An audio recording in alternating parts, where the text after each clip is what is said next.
Motivational speaker साहिल अदीम की एक programme के दौरान एक लड़की के साथ बहस और तकरार होती है। उसकी बुनियादी वजह यह है कि साहिल अदीम ने उस लड़की को कहा कि औरतें जाहिल होती हैं। इस बहस के दौरान खलील रहमान कमर भी वहां मौजूद थे, जो काफ़ी गुस्से में आ गए। इसकी हकीकत क्या है, इस हवाले से हम गुफ्तगू करते हैं, लेकिन उससे कबल मेरी आपसे गुजारिश है कि आप इस चैनल को सब्सक्राइब करें, बेल आइकन पर लाजमी क्लिक करें। जी बिस्मिल्लाहिर्रहमानिर्रहीम। 65 न्यूज़ पॉइंट के साथ इमरान मलिक मैं आपको खुशामदीद कहता हूँ। नाज़रीन, आज के इस व्लॉग में गुफ्तगू करते हैं साहिल अदीम साहब के हवाले से, खलील रहमान कमर साहब के हवाले से और समा डिजिटल का वो प्रोग्राम जिसका नाम मुकालमा है। ख़वातीन को साहिल अदीम ने कहा कि 95% ख़वातीन जाहिल होती हैं। साहिल अदीम साहब का अगर मैं तारुफ कराऊँ तो एक मोटिवेशनल स्पीकर हैं, मजहबी स्कॉलर भी लोग इन्हें कहते हैं। उनके साथ जो मेज़बान थी वो आयशा जानजेब थी। सामने खलील रहमान कमर साहब भी बैठे हुए थे, जो कि जिन्हें लोग जानते हैं एक ड्रामा साज हैं, फिल्म साज हैं। उस प्रोग्राम के दौरान गुफ्तगू हो रही थी ख़वातीन और इंसानी हकूक़ के हवाले से। साहिल अदीम साहब ये कहते हैं कि हमारे मुआशरे में 95% ख़वातीन जाहिल होती हैं, जिन्हें डांस, मेकअप, टिकटॉक से ही फुर्सत नहीं मिलती। वो बुनियादी चीज़ों को नहीं जानती, जाहिल होती हैं, जिसकी वजह से क्या होता है कि मुआशरे में ख़राबियाँ पैदा होती हैं। और बहुत सारी ख़वातीन को तागूत का मतलब नहीं पता होता। इसके साथ साथ अगर मर्दों के हवाले से बात की जाए तो 100% मर्दों में से 25% जो मर्द होते हैं वो जाहिल होते हैं। 50% मर्द ऐसे होते हैं जो कम पढ़े लिखे होते हैं।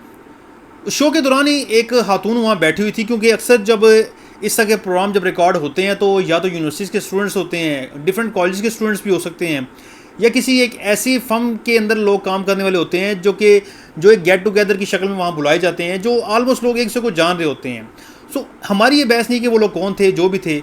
एक खातून माइक लेती है, पूछती है कि साहिल अदीम साहब, आपने 95% ख़वातीन को जाहिल बोला है, तो इसकी बुनियादी वजह क्या है, क्यों आप इनको जाहिल बोलते हैं? क्या आपके पास कोई दलील है, कुछ सबूत है जिस बेस के ऊपर आप ख़वातीन को जाहिल बोल रहे हैं? तो साहिल अदीम साहब कहते हैं कि ये तो इस्लाम के अंदर है, जाहिल को जाहिल बोलना चाहिए। उस खातून ने कहा कि इस्लाम के अंदर है। कहाँ पे इस्लाम के अंदर कोई आयत है, कोई हदीस है, बताएं कि जिस बेस के ऊपर आप इसको जाहिल बोल रहे हैं। साहिल अदीम साहब ये कहते हैं कि असल में तागूत है, और क्योंकि ख़वातीन को तागूत का मतलब नहीं पता, आप बताएं तागूत किसे कहते हैं। उस खातून ने कहा कि मुझे नहीं पता कि किसको कहते हैं तागूत। तो साहिल अदीम साहब ये फरमाते हैं कि आप भी जाहिल हैं। उस खातून ने कहा कि बजाय आप माफ़ी मांगे तो आप मुझे भी अब जाहिल बोल रहे हैं। किस बेस के ऊपर जाहिल आप बोल रहे हैं?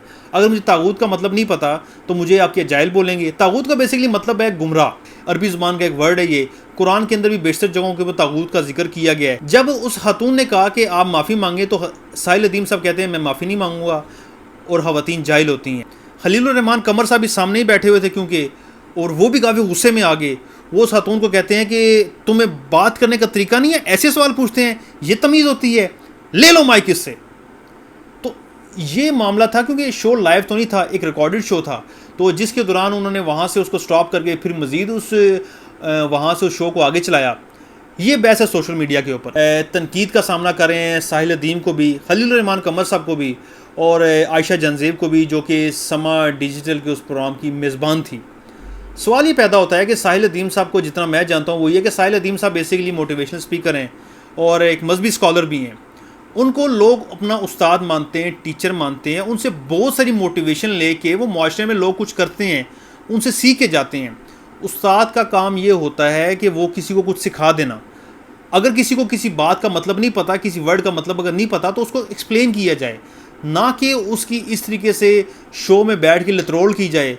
और उसकी चित्रोल जब करेंगे तो ओबियसली ये कि सारे लोग आपकी बात तो नहीं मानेंगे, आपको तनकीद का भी सामना करना पड़ेगा। साथ ही खलील रहमान कमर साहब भी ऑलरेडी काफ़ी ट्रोल होते हैं, और वो ख़वातीन के वाले से काफ़ी गुफ्तगू करते रहते हैं, जिसकी वजह से अक्सर वो भी तनकीद की जद में ही रहते हैं। तो ये थी एक बहस, ये थी गुफ्तगू। थोड़ा सा साहिल अदीम साहब ने थोड़ी यहाँ पे तेज़ी दिखाई है। अगर उस औरत को तागूत का मतलब, या किसी भी औरत को या किसी भी फ़र्द को, मैं ये बात बड़े वसूख के साथ कह रहा हूँ कि पाकिस्तान में बहुत सारे लोगों को तागूत का मतलब नहीं पता। इनफैक्ट ये जब बहस सामने आई तो बहुत सारे लोगों ने तागूत को देखा होगा, आखिरकार तागूत है क्या। बेसिकली तागूत एक अरबी वर्ड है जिसका जिक्र कुरान के अंदर भी है, जिसका मतलब है गुमराह। तो बहुत से लोगों को इसका मतलब नहीं पता होगा, तो ये कोई बड़ी बात नहीं है। इस वजह से आप किसी को जाहिल डिक्लेयर कर दें, और बगैर किसी फैक्ट्स एंड फिगर के अदाद शुमार के। लेकिन मैं यहाँ पे ये ज़रूर कहना चाहूँगा कि अगर किसी शख्स को किसी बात का मतलब नहीं पता, तो ना उसको लताड़ा बिल्कुल ना जाए, उसकी चित्रोल बिल्कुल ना की जाए, उसको बताया जाए। क्योंकि मैं भी एक टीचर हूँ और मैं भी एक उस्ताद हूँ, तो मेरे अगर किसी स्टूडेंट को किसी बात का मतलब नहीं पता, तो मेरा ये फ़र्ज़ बनता है मैं उसको बताऊँ भाई अब लाजमी तो नहीं है कि अगर किसी को अलिफ का मतलब नहीं पता तो मैं कहूँ कि यार तुम तो हो ही जाहिल, तुम्हें नहीं पता। उस्ताद का फ़र्ज़ क्या है? बेसिकली उस्ताद का फ़र्ज़ यही होता है कि मुआशरे को ठीक करना, सिखाना, सबक पढ़ाना, बताना क्या दुरुस्त है क्या गलत है। सो नाज़रीन, ये था आज का व्लॉग।